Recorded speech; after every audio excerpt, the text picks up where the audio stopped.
Hey, everybody, it's Suki Jeffries with another episode of Defying Expectations Over 60. It's episode 13, and I hope that's not an unlucky number. I'm not very superstitious. I hope you aren't either. So, on Defying Expectations Over 60, we're a weekly live stream show. It's very short, 15 to 20 minutes. And we normally talk with and about amazing seniors, of which I am. I'll be 64 in April. Who are making a difference in the world when society expects them to be slowing down.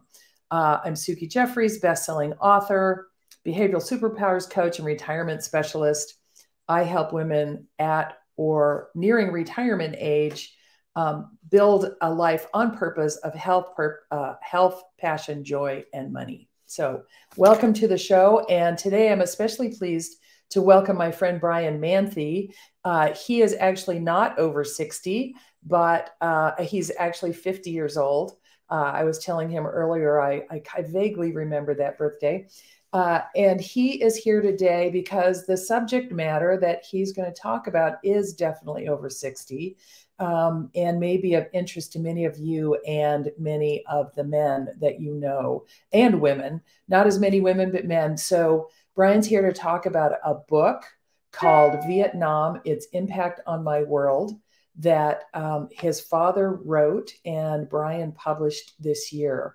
So Brian, I want to say hi to you. And is there anything else you want folks to know about you? Thank you, Suki.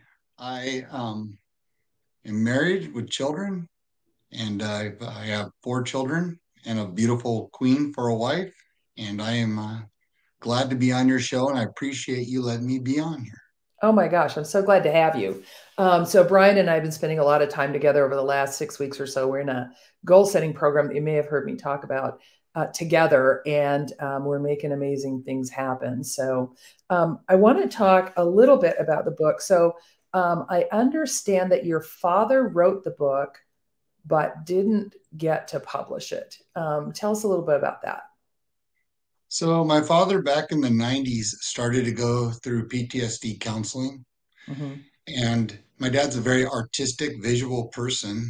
And so he started writing down the memories that most affected him while he was in Vietnam back in 68 and 69, serving in the D-16 Armor 173rd Airborne Brigade. They called them the Herd.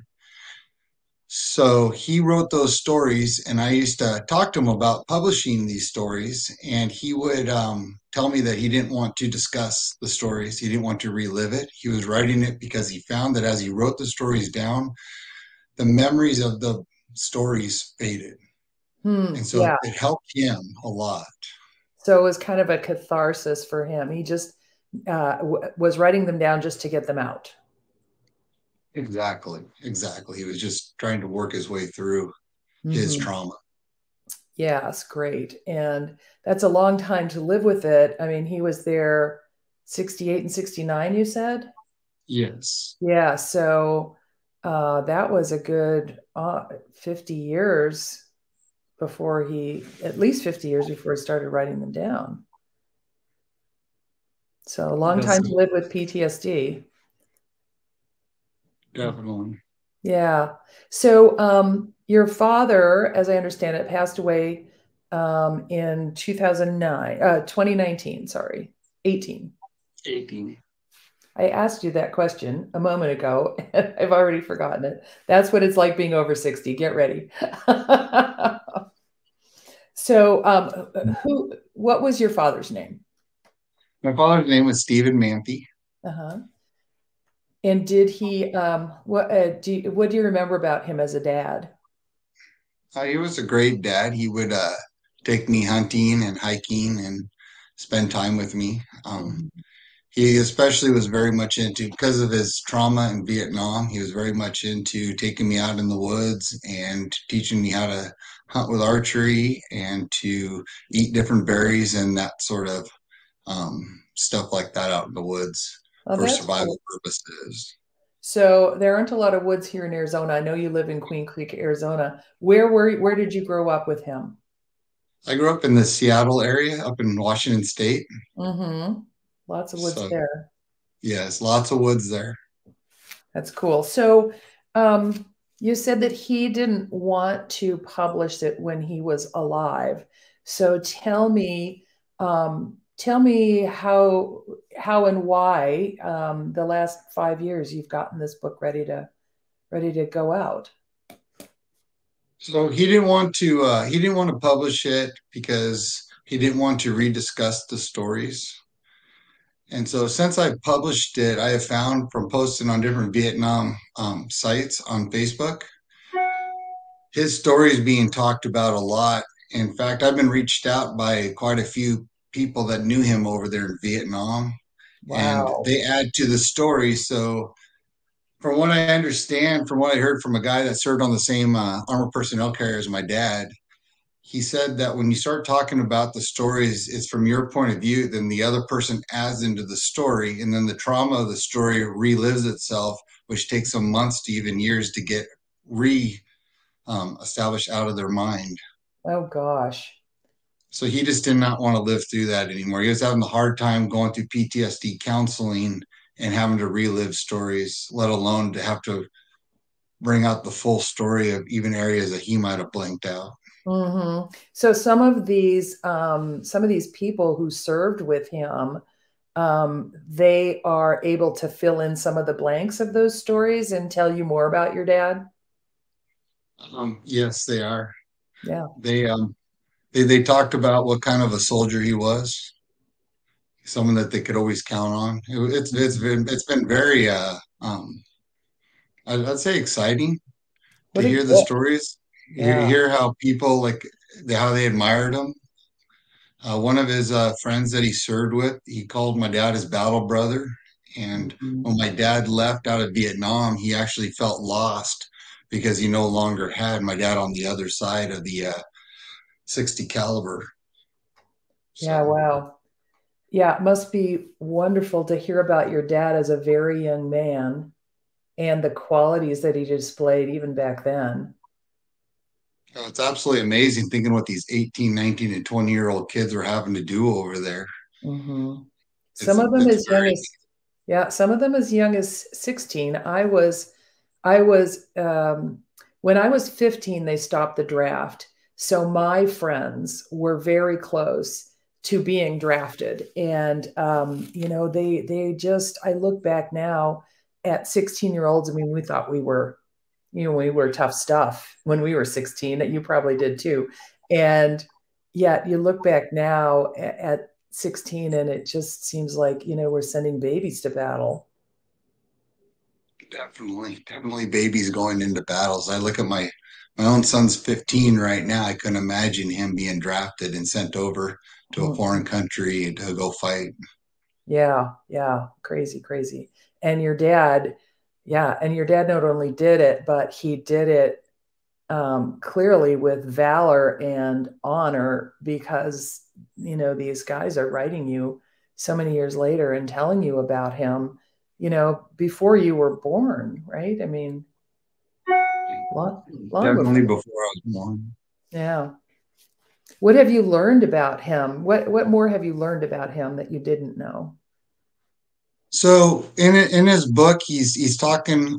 He goes through many areas of his life. Sometimes he'll be talking about a battle in Vietnam, and then he'll flash back to when he was a child that he relates his survival to that situation to.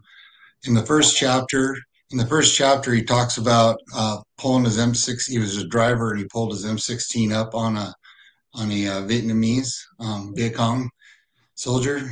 And then he flashes back to pheasant hunting with his dad and having what's called buck fever, where you pull the gun up and you fire before you aim and you do all that. And his dad worked with them and worked with them. And so when he was in Vietnam, he was in a similar situation and he was able to just pull up and smooth. And then he came home. Mhm. So the whole book is pretty close to that. Mhm. It's him journey taking a journey to try to understand how 1 year, 1 month, and 1 day of his life impacted him so much. Yeah, It's great stories. that is an amazing period of time when you think about it. 1 year, 1 month, and 1 day. So that's 360, 390, like 390 something days, right? 396, 97. That's not a lot of days to have, your whole life be changed. I don't know there's anything that you and I go through. Well, you were in the Navy, yes? Yes. Yes. Was there anything similar that you went through that you can relate to? Not to somebody who went through combat, no. Mm-hmm. Mm-hmm. It's just an unrelatable circumstance. The way I Mm-hmm. understand it. Yeah, yeah, I'm sure. So you got his manuscript and you had it for a while. Did you have to edit it or anything, or did you publish it as is? What was your journey with the book? So when I moved to Arizona, I contacted Jones Media Publishing out of Phoenix. And so they took the book in, helped me come up with the cover. Um, I I did most of the editing on the book. Okay. So um, so I've read the book probably about 100 times in the past, like since July. Yeah. So yes, it's a very interesting. When he first started writing this book, it was with a typewriter where it was electric typewriter where you type everything and then you hit the button and it puts everything out on the paper. Oh my So gosh. right, and then it got into Microsoft Word or 95 and those applications that are way Oh, less than what are today. yes. Yes, crazy. Yes, very crazy. So when did he start writing it then? In the He 80s, was 90s? no 90s. He was approximately 42 when he started writing his first story. Mm-hmm. As he was going through, as the memories were coming up because of the PTSD counseling, it was Mm-hmm. advised to him to just start writing it down. So Yeah, the traumatic experiences. get it out. Is there a story in the book that sticks in your mind? I don't want to say favorite because war, it's hard to save a favorite story about something so horrific, but something that sticks in your mind.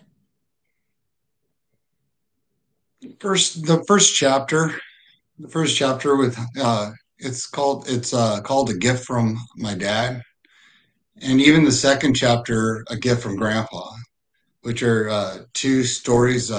His dad taught him how to get over his buck fever, to be able to handle a gun, and Hmm. his grandfather taught him the toughness that Hmm. he equated to when he was over in Vietnam.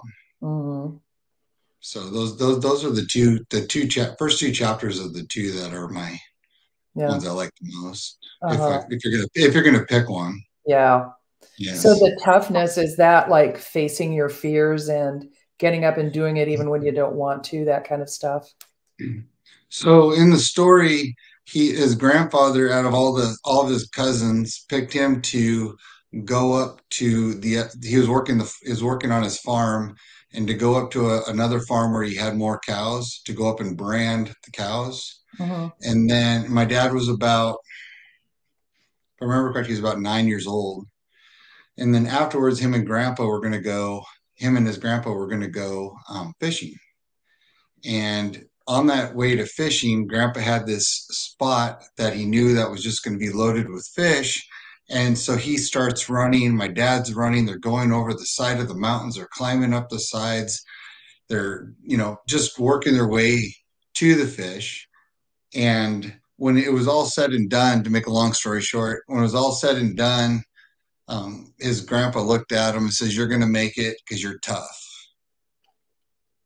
Yeah. So And, it's little things like that that really stick in your mind. And they become part of who you believe that you are. It's part of the stories that you tell yourself. Yeah. So many of us are trying to get over negative stories that we might have heard about ourselves when we were kids, and or ways that we interpreted feedback that we got. And it's just so nice to have something that you remember that's so positive, someone that you admire telling you something really good about yourself. So what a nice gift for him. Definitely was Yeah, a very nice gift. cool. Well, we're gonna wrap it up real soon. Is there anything in particular that you want to tell us about the book that you haven't yet? The book is just based off of his journey through PTSD. One chapter doesn't lead into the other. They're each sections in his mind. So it's a collection of stories that he was writing that he put in book format, in a rough format. And then the publishing company helped me to put them into the format that it is today on Amazon. Very good. So not a story as much as a collection of stories. Correct. Yeah, fantastic. Well, as you've heard from other vets, even younger vets, I believe that these stories have been helpful for them in knowing that they're not alone and that there's someone out there that has similar experiences. I think I can only imagine because I don't know. I would think being a combat vet would be kind of a lonely place sometimes when you're dealing with your memories and all of that kind of stuff. And um, when you're at war, there's a whole bunch of people that share them with you. And then when you're not, they're scattered everywhere. So, yeah, bravo for getting it out there and for leaving a legacy for your father, Stephen Manthey. Um, for other people to learn from and a book for them to read. So, Brian, thank you for being on. Everybody, I will post the link to Brian and Stephen's book, Vietnam: Its Impact on My World. I'll put it in the comments on Facebook and LinkedIn and YouTube where you can find this recording. And Brian, I thank you so much for agreeing to come on and be interviewed about the book. Thank you for having me on. I greatly appreciate you for this and to be able to talk about my father's book. So thank you. Yeah, it's my pleasure. And everybody, we will be back to Defying Expectations Over 60 next week. Remember, we're on Tuesdays at 11 Pacific time, and we'll see you then. Thank you. Thank you.